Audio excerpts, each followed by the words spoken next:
Hello everyone, all of you are most welcome in today's lecture.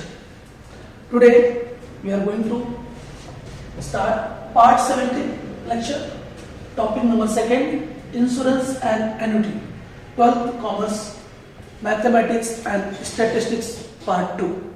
Now, in this lecture we would like to complete exercise, miscellaneous exercise 2.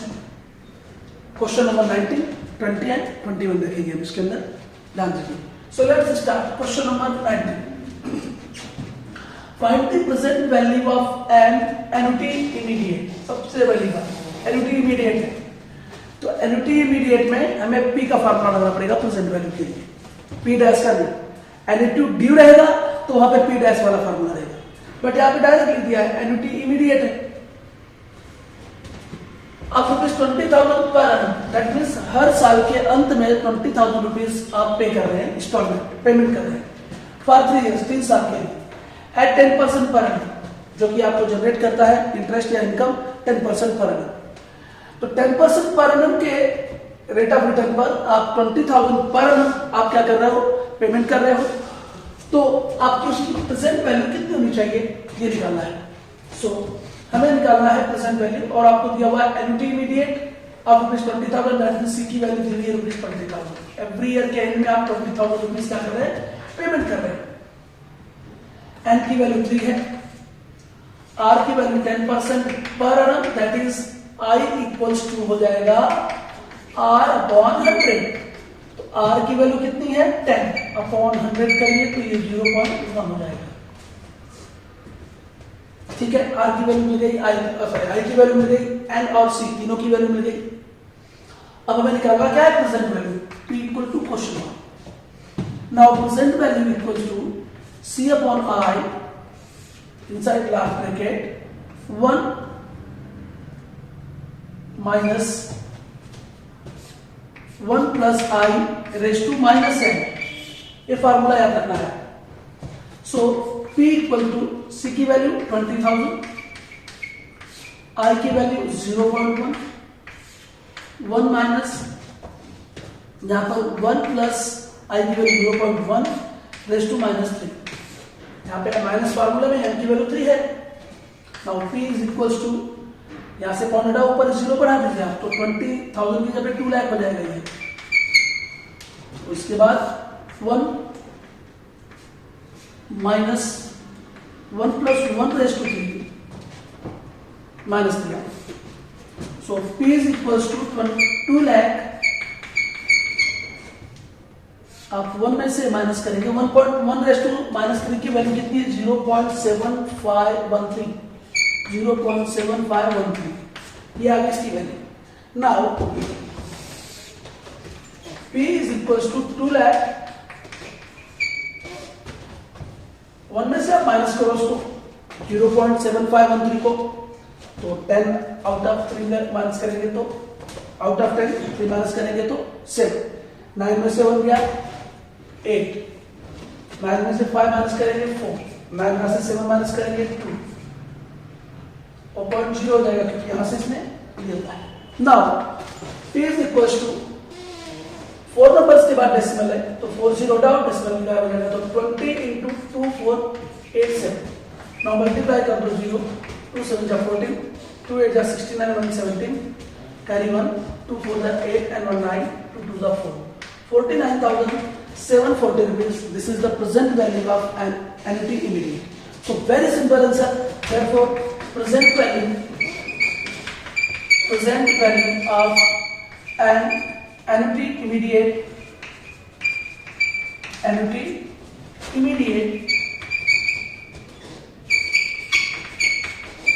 is rupees 49,740. This is the answer. तो ये हुआ question number 19 का answer. Very simple था question है. अब हम करेंगे question number 20. Okay, now question number 20. Very interesting question. A man borrowed some money and paid back in 3 equal installments of ₹2,160 each. What amount did he borrow if the rate of interest was 20% per annum, compounded annually, also find the total interest charged. Very interesting question. हमें इसमें निकालनी है कि what amount did he borrow. अगर एक व्यक्ति कुछ money क्या करता है, कर्ज पे लेता है, बोरोड करता है और उसे 3 इक्वल इंस्टॉलमेंट में पे कर देता है. पहली बात 3 इक्वल इंस्टॉलमेंट में पे कर रहा है, ठीक है. तो और ईच एंड एवरी इंस्टॉलमेंट का अमाउंट कितना है, 2160 है. जाहिर सी बात है, आज अगर उसने कर्ज लिया तो क्या आज इंस्टॉलमेंट पे करेगा क्या? नहीं, ये तो कोई रूल नहीं है ना. मैंने कर्ज आज ही लिया, आज ही मैंने मनी बोरोड किया और आज ही मैं क्या करूंगा, इंस्टॉलमेंट पे करूंगा? नहीं, ऐसा पॉसिबल नहीं. मैं at the end of the year installment first installment at the end of the year दूंगा. दैट मीन्स इमीडिएट एनुटी है. स्टूडेंट को कंफ्यूजन रहता है कि एनुटी ड्यू है कि इमीडिएट एनुटी है. हम ए डैश पी डैश वाला फार्मूला लगाएंगे या ए और पी वाला फार्मूला लगाएंगे? Very simple. ये तो कॉमन सेंस की बात है कि अगर मैंने आज कर्ज लिया है तो मैं आज ही तो इंस्टॉलमेंट नहीं पे करूंगा ना, साल के अंत में इंस्टॉलमेंट पे करूंगा. और जहां पर साल के अंत में इंस्टॉलमेंट आएगा तो उसे हम क्या कहेंगे, एनुटी इमीडिएट. और जहां पे एनुटी इमीडिएट होगा वहां पर ए और पी वाला फार्मूला लगेगा. ना ये पहले डिसाइड हो गया फार्मूला कौन सा इस्तेमाल करना है. अब यहां पर मैं सोल्यूशन से समझाना चाहता हूं, फटाफट देखिए समझ जाएगा आपको. देखिए यहां पर हमें निकालना होगा, ये इसका मतलब है प्रेजेंट वैल्यू हमें निकालना पड़ेगा. प्रेजेंट वैल्यू मतलब उसने प्रेजेंट में कितना कर्ज लिया, ताकि उसने 3 इक्वल इंस्टॉलमेंट में 2160 रुपीज के प्रत्येक इंस्टॉलमेंट से 3 इंस्टॉलमेंट बना है. तो मल्टीप्लाई करेंगे 3 से तो कितना अमाउंट उसने 3 इक्वल इंस्टॉलमेंट में पे किया, ये हमें टोटल अमाउंट जो है कितना उसने पे किया वो मिल जाएगा. 3 साल में उसने कितना अमाउंट पे किया कर्ज का, इंटरेस्ट के साथ पे किया होगा उसने. ये जो इंस्टॉलमेंट पे करेगा वो इंटरेस्ट के साथ पे करेगा. तो जाहिर सी बात है यहां पर तो ये जो होगा, ये क्या होगा, जो 3 इक्वल इंस्टॉलमेंट आएगा वो कितना 3 इक्वल इंस्टॉलमेंट में पे किया वो मिल जाएगा. और अगर हमने प्रेजेंट वैल्यू निकाल लिया तो बहुत आसानी से 3 इक्वल इंस्टॉलमेंट में उसने कितना टोटल पेमेंट किया है वो तो ये कैसे समझेगा, हमारा प्रेजेंट वैल्यू वाला ये आंसर हो जाएगा. और हम क्या करेंगे, 3 इक्वल इंस्टॉलमेंट में जितना उसने पे किया उसमें से प्रेजेंट वैल्यू माइनस कर दो तो इंटरेस्ट का अमाउंट मिल जाएगा, जो कि लास्ट में बोल रहा है also find the total interest charge. तो वेरी सिंपल, स्टार्ट करते हैं. सबसे पहले वो each and every equal installment में पे कर रहा है 2160 रुपीज, तो ये पेमेंट उसका है. नाउ एन की वैल्यू 3 है, आपका आर कितना है, 20% पर annum है. दैट मीन्स आई कितना हो जाएगा, 20/100 डायरेक्ट, तो 0.2 हो जाएगा. तो सी एन एन आई मालूम है, हमें डायरेक्टली पी निकालना है, present value. C upon I inside large bracket 1 minus inside small bracket 1 plus I raised to minus n. अच्छा, इसमें माइनस एन की वैल्यू दी हुई है क्या?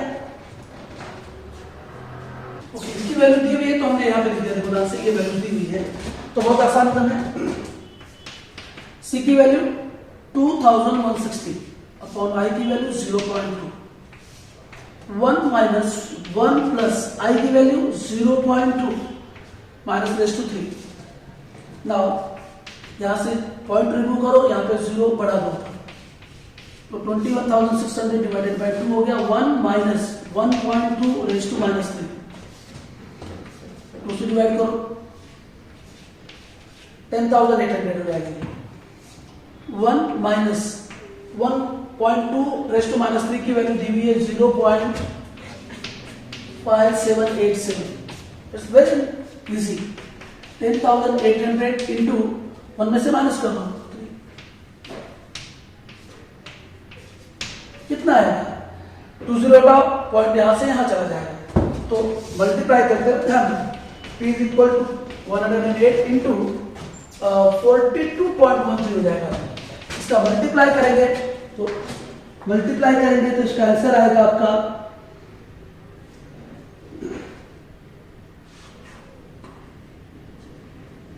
4,550. इसका आंसर आएगा 4,550.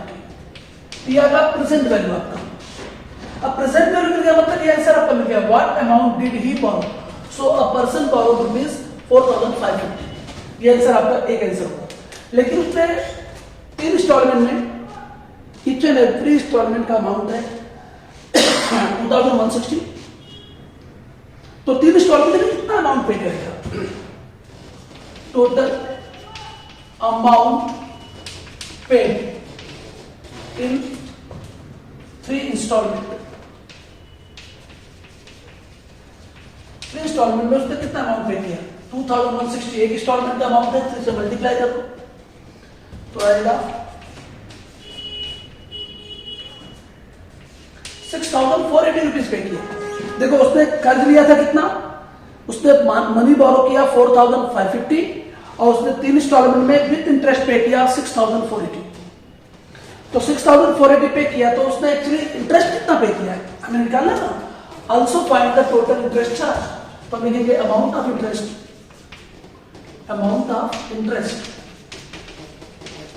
Equal total amount paid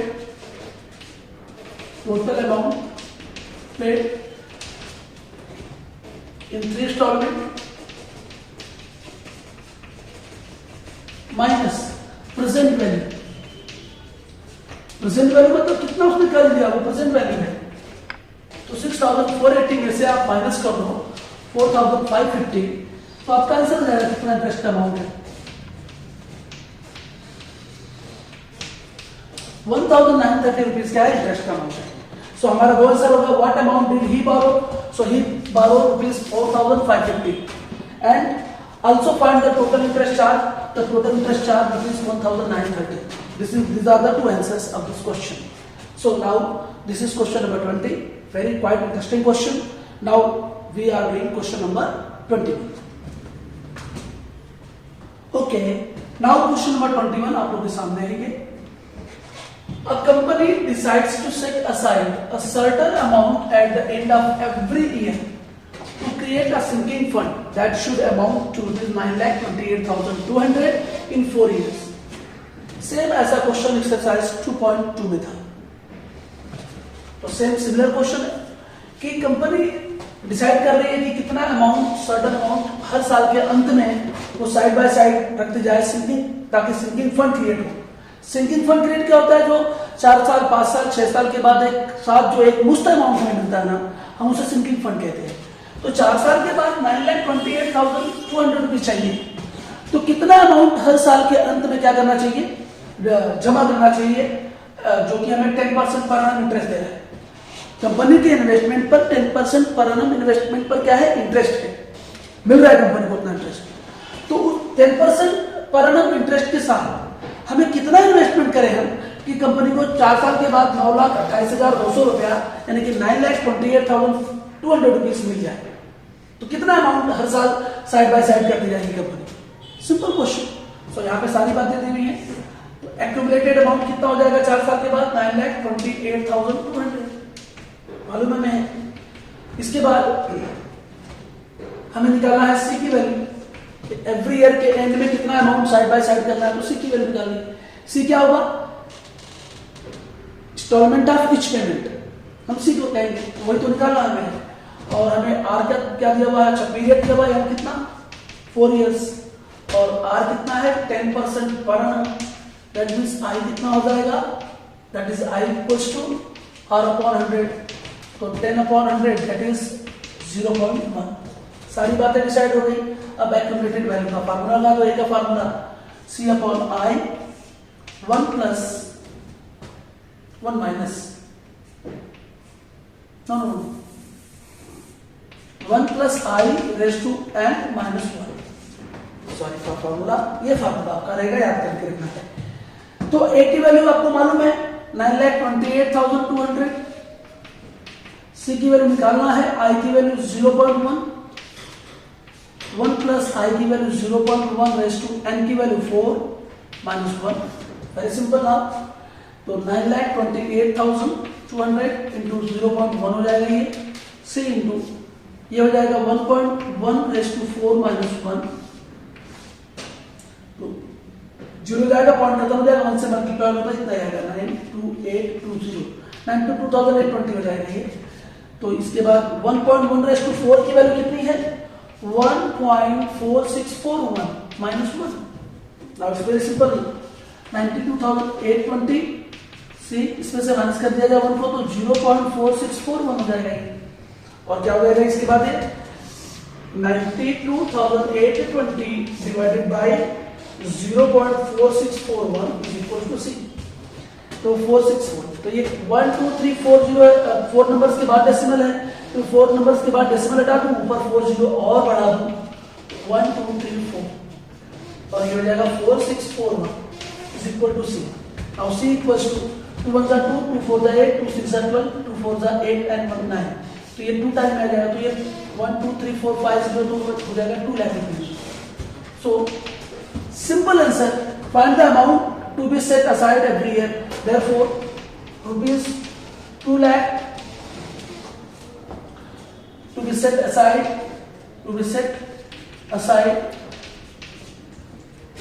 every year. ये आपका आंसर रहेगा every year. This one is very simple also. तो आज हमने किया इस एपिसोड में या इस लेक्चर में question number 19, 20 and 21. Next part में पार्ट 18 में हम करेंगे 22, 23 एंड 24। देन आप टिल देन आप अच्छी तरह से पढ़ते रहें, समझते रहें, आप लाइक करें, कमेंट करें, जो भी क्वेश्चन आपको पूछना हो आप कमेंट बॉक्स में लिख सकते हैं, जो भी आपके डाउट्स हो उनसे पूछ सकते हैं और आप वीडियोस को अपने दोस्तों के साथ शेयर करते रहें ताकि लोगों को पता चले। और साथ ही साथ आप लोग वीडियोस अगर चैनल को सब्सक्राइब नहीं किए हैं तो चैनल को सब्सक्राइब कर लीजिए। आपका बहुत बहुत धन्यवाद। Please keep watching.